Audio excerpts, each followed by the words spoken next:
Basta sagutin mo.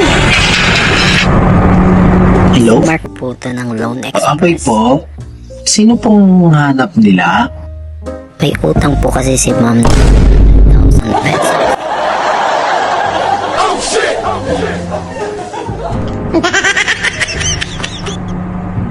Kailangan niya pong bayaran yung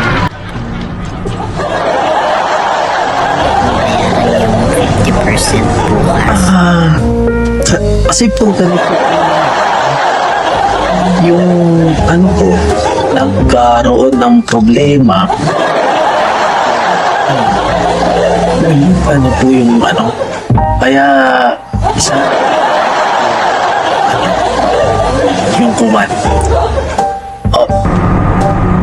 Nasaan po ba siya? Hello, sir?